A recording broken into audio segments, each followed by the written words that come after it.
नमस्कार, आप देख रहे हैं IBC 24। देश प्रदेश की इन तमाम बड़ी खबरों के इस बुलेटिन में स्वागत है आप सभी का। छत्तीसगढ़ की खबरों को लेकर हाजिर हूं मैं रचना नितेश। बहुत बहुत स्वागत है आप सभी का। मैं हूं आपके साथ अविनाश कर। देश भर की तमाम खबरों का अपडेट बताऊंगा मैं आपको, और मैं हूं आपके साथ शुभांगी ठाकुर। मध्य प्रदेश की तमाम बड़ी खबरों से मैं आपको कराऊंगी अपडेट। तो चलिए सबसे पहले शुरुआत करते हैं छत्तीसगढ़ की खबरों के साथ। राजधानी रायपुर क्राइम कैपिटल के रूप में अब तब्दील होती नजर आ रही है। यहां वारदात पर वारदात हो रहे हैं। एक बार फिर से एक बड़ी घटना को अंजाम दिया गया है। बेखौफ बदमाशों को खाकी का खौफ किस तरह से बिल्कुल नहीं है, ये खबर उसकी वानगी है। प्रदेश अध्यक्ष किरण सिंहदेव लॉ एंड ऑर्डर पर रायपुर में इस वक्त उस वक्त प्रेस कॉन्फ्रेंस कर रहे थे। वहीं बीजेपी दफ्तर एकात्म परिसर के चंद मीटर की दूरी पर स्थित सेंट्रल जेल के बाहर आदतन अपराधी के ऊपर 2 राउंड की फायरिंग की गई है। साहिल खान नाम के शख्स पर गोली चलाई गई, जिसे गंभीर अवस्था में सेंट्रल जेल की दूसरी तरफ स्थित प्रदेश के सबसे बड़े अस्पताल मेकाहारा में भर्ती कराया गया है। तो रायपुर सेंट्रल जेल के बाहर फायरिंग की घटना हुई है। घायल के परिजनों का इस वक्त रो रो कर बुरा हाल है। वहीं इस पूरे मामले में पुलिस फिलहाल चुप्पी साधे हुए। अब तक पुलिस का कोई बयान सामने नहीं आया है। IBC 24 ने भी पुलिस से संपर्क करने की कोशिश की, लेकिन पुलिस के अधिकारियों ने फिलहाल कॉल रिसीव नहीं किया है। सेंट्रल जेल के बाहर जिस तरह से फायरिंग की घटना हुई है, ये बताने के लिए काफी है कि लॉ एंड ऑर्डर की स्थिति प्रदेश में कैसी है। इसके साथ ही सबसे बड़ी बात ये कि बीते 8 दिनों के अंदर जिस तरह से आपराधिक वारदातें बढ़ी हैं, खासतौर पर त्योहारों के वक्त में जब पुलिस ने यह दावा किया था कि पुलिस पेट्रोलिंग कर रही है, तमाम सुरक्षा व्यवस्था के बीच प्रदेश दीपावली का उत्सव मनाएगा, लेकिन इसी दीपावली के उत्सव के बीच लगातार हत्या की घटनाएं हुई हैं और अब सेंट्रल जेल के ठीक बाहर फायरिंग की घटना। और 8 नालों से गोली मारे और भाग गए। सानू मेरे पास आया, मेरे लड़के को गोली मारा गया। अभी बाहर मिलने आया था अपने छोटे वाले भाई से, जैसे मिल के निकला उसके ऊपर फायरिंग चालू हो गई है। हम लोग सामान मन कुछ नहीं दिए लड़के से, बस मिल के बाहर। हाँ, पहचानते हैं हम। क्या नाम है? उसको पहचानते हैं, जो कराया उसको भी पहचानते हैं। अभी जेल के सामने गोली चलने की घटना की जानकारी मिली। अभी गोली चली अभी इस पर अभी आपके माध्यम से पता चला है। निश्चित रूप से हम लोग इस विषय पर संज्ञान लेंगे, बातचीत करेंगे। क्या हो सकता है वो तो बताओ। सानू मेरा तारू हीरा और 8 नालों से गोली मारे और भाग गए। सानू मेरे पास आया, उसी मेरे को बोलते कैसे भी पुराना कुछ बदमाश बनता है भी, तू मेरे से तू बदमाश है बोलते अपने आप को। बोला गोली मारा और भाग गए। वो तो बताओ। सानू मेरा तारू हीरा और 8 नालों से गोली मारे और भाग गए। सानू मेरे पास आया, उसी मेरे को बोलते कैसे भी पुराना कुछ बदमाश बनता है भी, तू मेरे से तू बदमाश है बोलते अपने आप को। बोला गोली से हम लोग बाहर आ रहे थे, तो उसी समय उन लोग बाहर खड़े हुए थे मुंह बांध के। तो हम लोग बाहर निकले तो वैसे उन लोग गोली चली। कौन कौन थे? नाम फिर से लो तो। सानू महाराज, शाहरुख, हीरा और 3-4 जन और थे। चर्रा दिखाओ एक बार।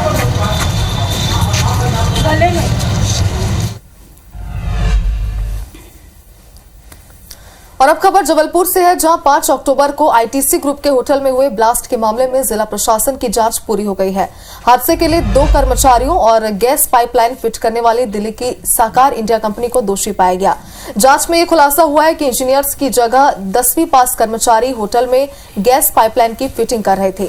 तकनीकी दक्षता न होने से कर्मचारियों ने बड़ी गलतियां की, जिससे पाइपलाइन में विस्फोट हो गया। कलेक्टर के निर्देश पर होटल के 2 कर्मचारियों और साकार इंडिया लिमिटेड कंपनी के खिलाफ तिलवारा थाने में FIR की गई है। आपको ये भी जानकारी दे दें कि इस हादसे में एक युवती की मौत हुई थी, जबकि 7 लोग गंभीर रूप से झुलस गए थे।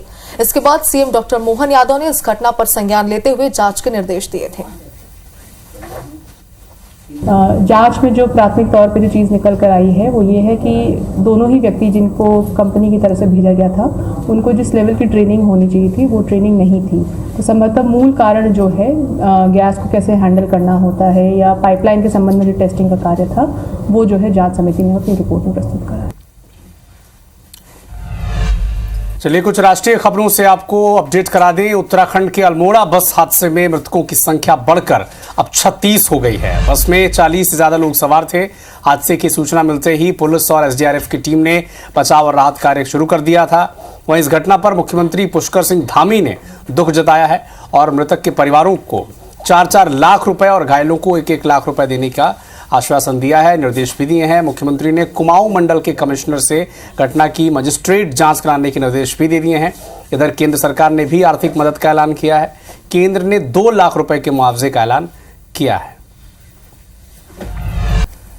इधर महाराष्ट्र में चुनाव आयोग ने कांग्रेस की शिकायत पर बड़ा एक्शन लिया। चुनाव आयोग ने डीजीपी रश्मि शुक्ला को हटा दिया है। बता दें आपको कि कांग्रेस समेत कई राजनीतिक दलों ने डीजीपी रश्मि शुक्ला की शिकायत की थी, जिसके बाद चुनाव आयोग ने रश्मि शुक्ला को महाराष्ट्र के डीजीपी पद से ट्रांसफर कर दिया और इलेक्शन कमीशन ने मुख्य सचिव को निर्देश दिया है कि वे कैडर में अगले सबसे सीनियर आईपीएस अधिकारी को यह प्रभार सौंप दें। वहीं मुख्य सचिव को महाराष्ट्र के डीजीपी के रूप में नियुक्ति के लिए कल 5 नवंबर को दोपहर 1 बजे तक 3 आईपीएस अधिकारियों का पैनल भेजने के निर्देश भी दिए हैं।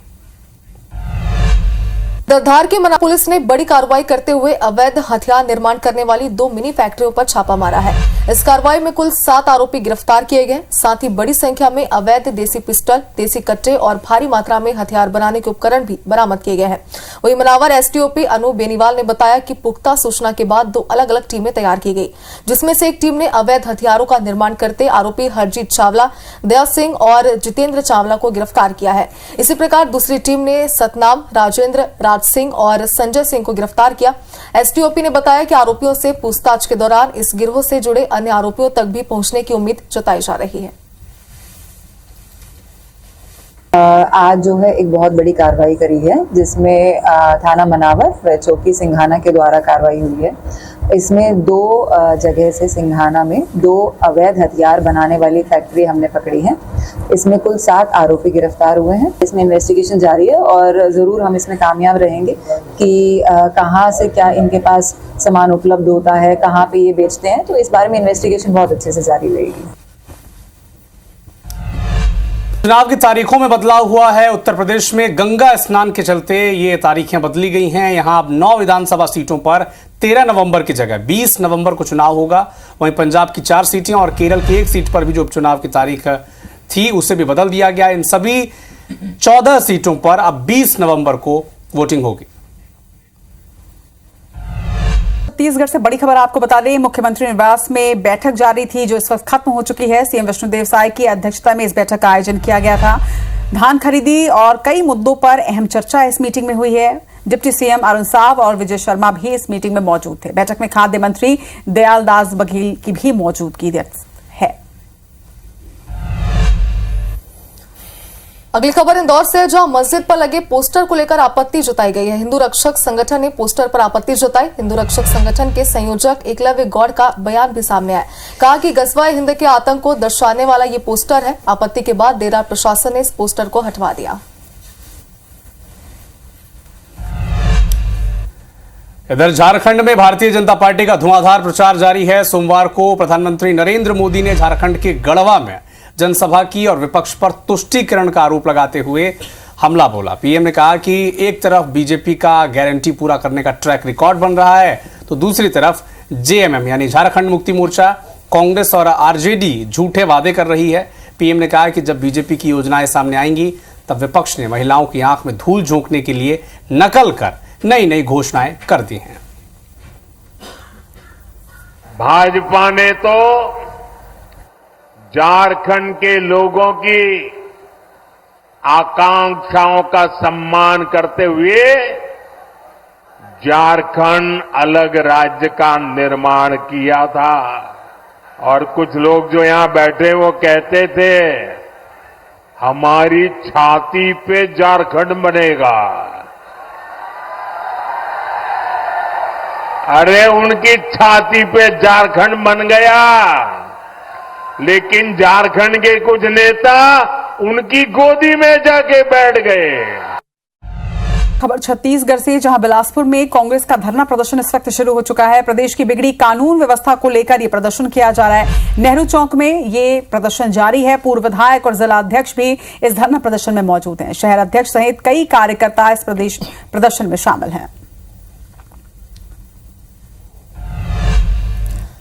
और इस बीच मुरैना से बड़ी खबर है, जहां दो पक्षों में कोर्ट के सामने लाठी डंडे चले हैं। पति और पत्नी पक्ष के लोग आपस में ही भिड़ गए। दोनों पक्षों के 8 से ज्यादा लोग इसमें घायल हुए हैं। मारपीट का वीडियो भी सामने है और पति पत्नी का लंबे समय से विवाद चल रहा था। कोर्ट में बयान देने के लिए पति पत्नी आए हुए थे, जिस दौरान दोनों ही पक्षों में विवाद हो गया। कोतवाली थाना इलाके की पूरी घटना बताई जा रही है और कोर्ट के बाहर विवाद का पूरा वीडियो भी सामने आया है।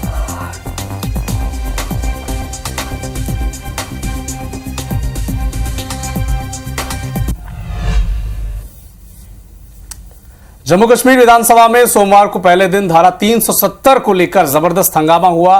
पीडीपी विधायक वहीद उर रहमान पारा ने जम्मू कश्मीर को विशेष दर्जा देने और अनुच्छेद 370 को हटाने का प्रस्ताव पेश किया, जिसका भारतीय जनता पार्टी के विधायकों ने विरोध जताया और हंगामे के बाद विधानसभा की कार्रवाई स्थगित कर दी गई। जम्मू कश्मीर के मुख्यमंत्री उमर अब्दुल्ला ने कहा कि हमें पता था कि इसकी तैयारी की जा रही है। वास्तविकता यह है कि जम्मू कश्मीर के लोग 5 अगस्त 2019 को लिए गए फैसले को स्वीकार नहीं करते हैं। तो फिलहाल इस बुलेटिन में इतना ही, लेकिन आगे देखिए 3:30 बजे हमारा खास कार्यक्रम मुद्दा गर्म है आकांक्षा पांडे के साथ। हम तीनों को दीजिए नमस्ते।